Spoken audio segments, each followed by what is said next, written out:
Hello everyone, hope you're doing well. Today we are looking at another devblog for updates Red Skies, and this is talking about commander sites which are coming to ground vehicles in the next major update. Another thing to also talk about is they are doing 2 sneak peeks today when it comes to the updates. We will be live streaming them on the Twitch channel, so if you are interested in checking them out and our commentary on it, make sure to go to the description of this video and click on the Twitch link where we will be at. But anyway, the Commander Sites is going to be a new module for certain vehicles in ground forces, and it's looking like a complete revamp of how binoculars used to work, but it isn't getting rid of binoculars either. Both of them are staying around. So with the commander sights not exactly replacing the binoculars, since the binoculars are still going to be in, what exactly are they going to be doing? Well, it's labeled as not only an optical observation device, but also it is going to be a complex fire control system.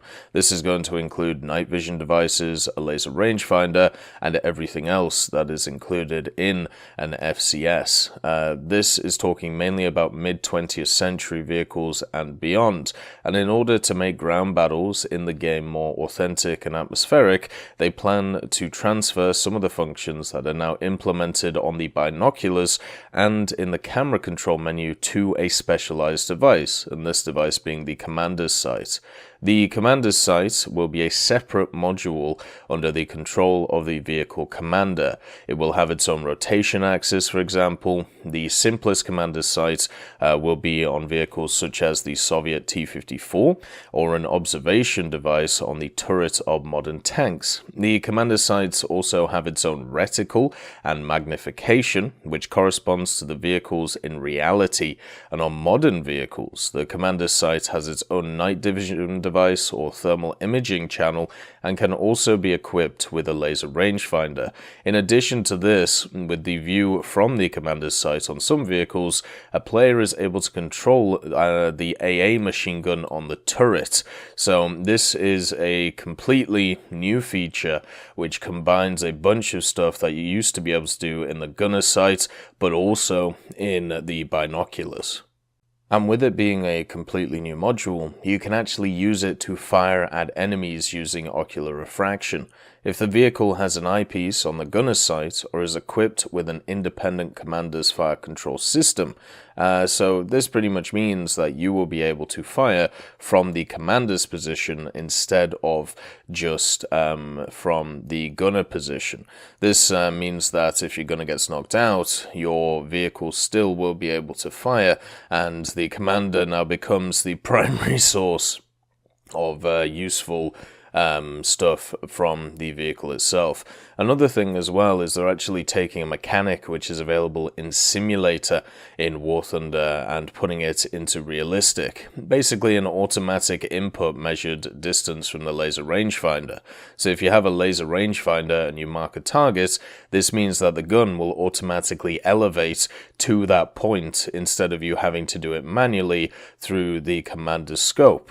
So through the commander's scope you'll be able to automatically range targets and fire, so you won't have delay from when you have to adjust the sight and fire from there. This obviously is a very big difference. It means that you're already going to have an elevated view through the optics, but also at the same time you're going to have the automatic rangefinder, which means that you have to do less things, meaning that this commander's position is looking pretty spicy.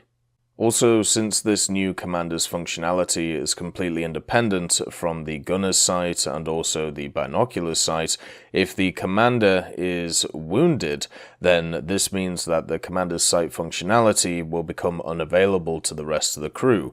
So if the gunner or mechanic does not have dual control systems, the vehicle will go blind at night or in bad weather because you won't be able to use NVDs or thermals. So actually the commander now is becoming way more valuable in certain vehicles compared to the gunner, which is a change that is crazy in War Thunder. That's the first change to a crew or a crew priority for kill for a very long time. And obviously you're going to have to learn which vehicles are able to do this and which vehicles aren't. Mainly a lot of the high-ranking stuff is going to, but most of them are not. They do plan to leave binoculars in though as a purely optical device, so therefore it won't be able to use night vision or thermal imaging channels, and in the next updates of the game as well, they will move the rangefinder functionality from binoculars to the commander's sights as well. The commander sights also don't affect third-person view, the view from the gunner's sights or from the binoculars. So they're all staying around, but they are not being affected by the new system.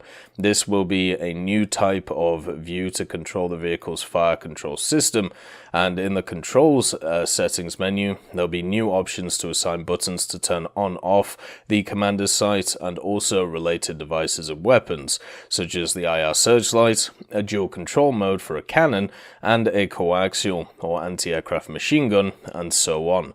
So you'll basically just have a new set of commands which will be able to command the commander's sight. This is a huge change in the meta of high-ranking vehicles for War Thunder.